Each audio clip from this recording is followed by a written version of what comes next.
할렐루야. 10월 14일 토요일 원포인트 큐티 가운데 오신 여러분들을 주님의 이름으로 사랑하고 축복합니다. 오늘 하나님께서 우리에게 주신 말씀은 잠언 18장 1절에서 12절까지의 말씀입니다. 잠언 18장 1절에서 12절까지의 말씀 다 같이 한 목소리로 읽도록 하겠습니다. 무리에게서 스스로 갈라지는 자는 자기 소욕을 따르는 자라. 온갖 참 지혜를 배척하느니라. 미련한 자는 명철을 기뻐하지 아니하고 자기의 의사를 드러내기만 기뻐하느니라. 악한 자가 이를 때에는 멸시도 따라오고 부끄러운 것이 이를 때에는 은욕도 함께 오느니라. 명철한 사람의 입의 말은 깊은 물과 같고 지혜의 샘은 솟구쳐 흐르는 매와 같으니라.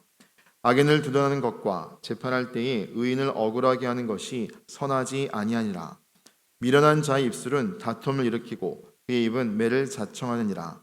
미련한 자의 입은 그의 멸망이 되고 그의 입술은 그의 영혼의 그물이 되느니라. 남의 말하기를 좋아하는 자의 말은 별식과 같아서 백속 깊은 데로 내려가느니라. 자기의 일을 게을리하는 자는 패가하는 자의 형제니라. 여호와의 이름은 견고한 망대라. 의인은 그리로 달려가서 안전함을 얻느니라. 부자의 재물은 그의 견고한 성이라. 그가 높은 성벽같이 여기느니라. 사람의 마음의 교만은 멸망의 선봉이요 겸손은 존귀의 길잡이니라. 아멘. 이 시간 견고한 망대이신 여호와의 이름이란 제목으로 담임 목사님께서 큐티 인도해 주시겠습니다. 할렐루야. 자, 오늘 우리 10월 14일 우리가 함께 또 날마다 주께로 말씀을 여러분 묵상하는데 무엇보다도 내일은 주일입니다. 주일을 기다리는 마음은 신부가 신랑을 기다리는 설레임이 있는 것이죠. 예배의 설레임, 또 봉사의 설레임, 전도의 설레임. 오늘도 그 설레임의 마음이 넘치게 되시기를 바랍니다. 자, 우리 잠언서는 우리에게 삶의 큰 지혜를 주는데 이 잠언의 말씀을 묵상하면 내 몸에 양약과도 같다 이런 말씀을 했어요. 약은 잘 먹으면 정말 치료가 되고 잘못 먹으면 독이 됩니다. 그런데 이 잠언의 말씀은 인생을 치료하는 해독하고 우리를 고쳐주는 그야말로 최고의 명약이다. 무엇보다도 입술 문제에 대해서 자유할 사람이 누가 있어요? 말에 실수가 없는 사람은 온전한 사람이라고 했습니다. 그러므로 구약과 신약을 통틀어서 성령이 우리에게 임하면 우리가 바뀔 큰 대목이 입술입니다. 욕을 달고 사는 사람, 또 부정함을 달고 사는 사람, 남을 비방함을 달고 사는 사람, 결코 그 입에 영혼이 건강할 수가 없는 것이죠.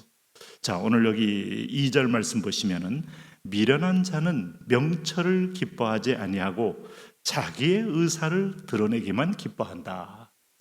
여러분, 우리가 로마서가 인간의 정체성을 얘기할 때 열린 무덤이라 그랬어요.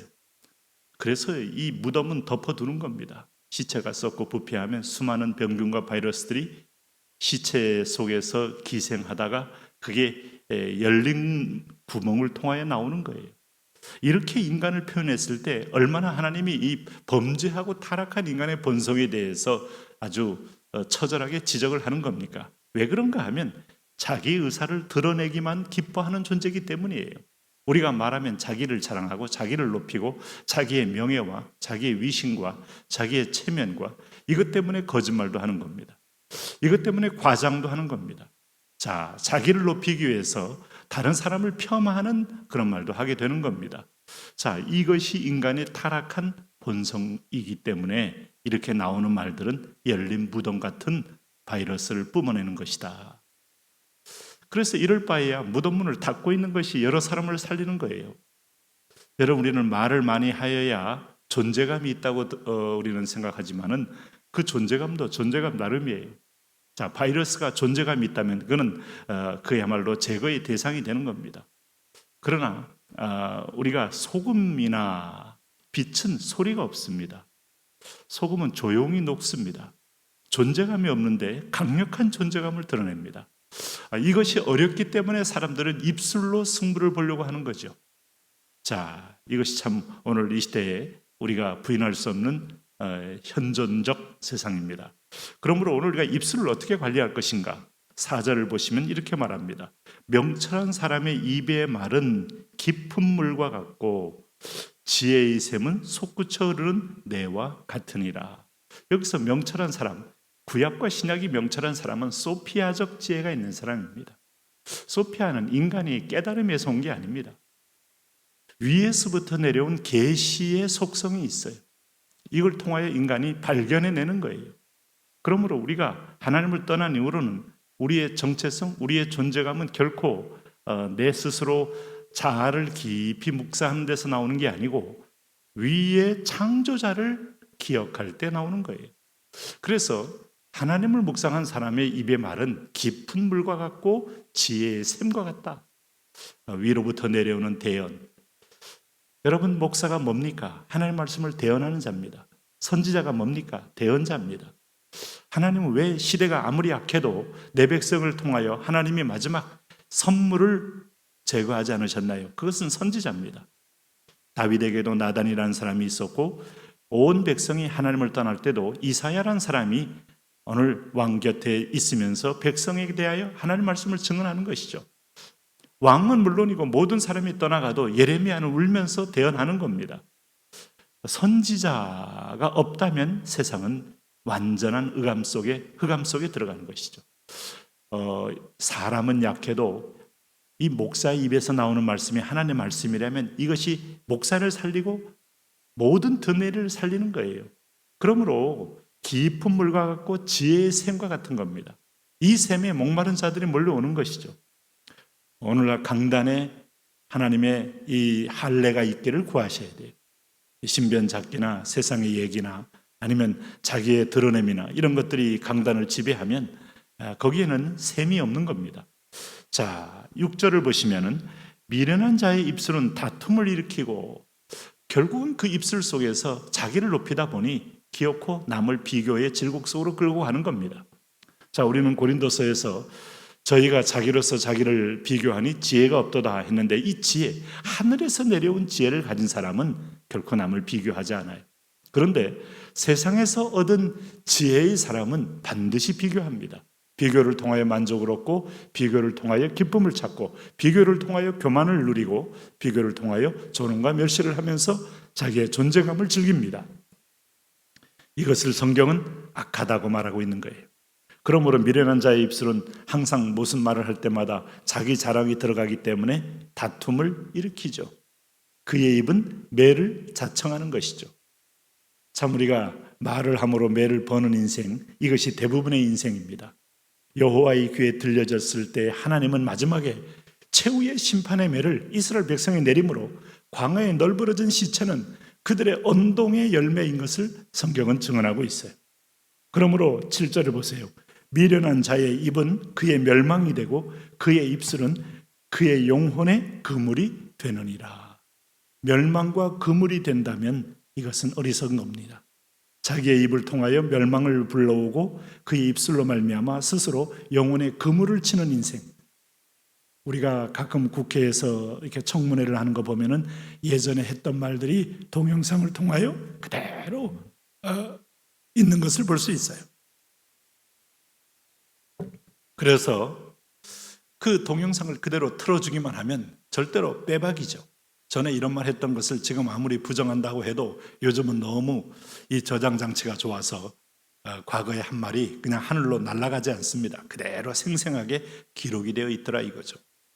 하나님은 바로 우리 전체 인생을 보면서 우리가 했던 말들 여호와의 귀에 들린 바가 됩니다. 우리가 여기서 한 말은 공정을 당하여 파장을 일으켜서 하늘로 퍼집니다. 없어지는 게 아닙니다. 하늘 보좌에 닿는 겁니다. 그러므로 어떤 입술은 매를 자청하고 어떤 입술은 하나님의 나라를 세우고 이게 바로 하늘의 명철을 얻은 자의 특권이고 축복입니다. 이런 말을 할 사람들이 누구겠습니까? 오늘 하나님의 말씀을 묵상하는 저와 여러분밖에 없어요. 컨텐츠가 없는데 어떤 컨텐츠를 내겠어요? 내 자신의 컨텐츠, 나의 과거의 컨텐츠, 내가 얻은 성취의 컨텐츠 다 거짓됩니다. 하나님의 말씀만이 나를 살리고 이 땅을 살리는 거예요. 그러므로 8절을 보십시오. 남의 말 하기를 좋아하는 자의 말은 별식과 같아서 뱃속 깊은 데로 내려가느니라. 좋은 음식 먹으면 우리의 체질에 맞아서 어떤 때는 허겁지겁 먹게 됩니다. 그런데 우리 체질이 본질상 진노의 자식의 체질이 되다 보니 하나님 말씀을 안 듣고 내 스스로 판단하고 살기를 작정하다 보니 남의 말을 할 때 그렇게 우리의 뱃속같이 깊은 데로 내려가면서 아주 시원케 합니다. 그래서 예로부터 여성 셋이 모인 글자를 좋은 뜻으로 쓴 적이 없어요. 물론 오해하지 마십시오. 지금 내가 특정한 어떤 사람들을 거론하는 것이 아니라 한문의 글자를 보면 그렇게 모여진 글자에 좋은 의미를 나오지가 않아요. 왜 그런가 하면 여인들은 가슴에 담아두기보다는 말을 해야 사는 존재인데 빨래터에서 말을 하고 사랑방에서 얘기를 하고 길거리에 서서 얘기하고 그러면서 남의 말을 하다가 그 남의 말이 번지고 번져서 동네 안에서 결국은 그 사람들이 살 수 없게 되고 내어 쫓김당하고 분란을 일으키고 이럴 수 있다는 것이죠. 그런데 그 말을 할 때 나 자신은 별식과 같아서 여러분 별식을 주의하십시오. 뱃속 깊은 데로 내려가는 그것이 독이라는 것을 기억하십시오. 내가 구제불능의 상황으로 내려갈 수 있다는 것도 잊지 마십시오. 그러므로 오늘 입술의 할례를 위하여 기도해야 됩니다. 하나님이 우리에게 성령의 열매 가운데 우리는 고린도전서 13장만 기억합니다마는 그 13장의 내용을 한마디로 말하면 입술이 할례를 받는 거예요. 입술이 거듭나는 겁니다. 입술이 하나님을 찬양하고 오늘 입술이 여호와를 찬미의 열매로 여호와께 영광을 돌리는 것이죠.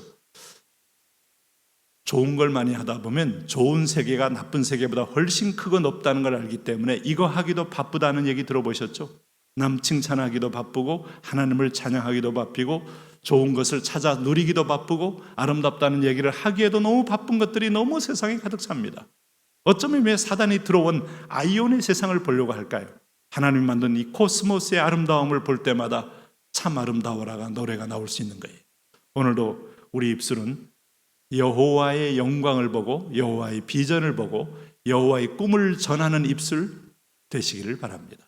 하나님 아버지, 사실 미련한 자입니다. 오늘 주께서 성령으로 할례를 행하시고 하늘의 대언을 할 수 있도록 저와 우리를 입술에 파수꾼을 세워 주옵소서. 예수님 이름으로 기도합니다. 아멘.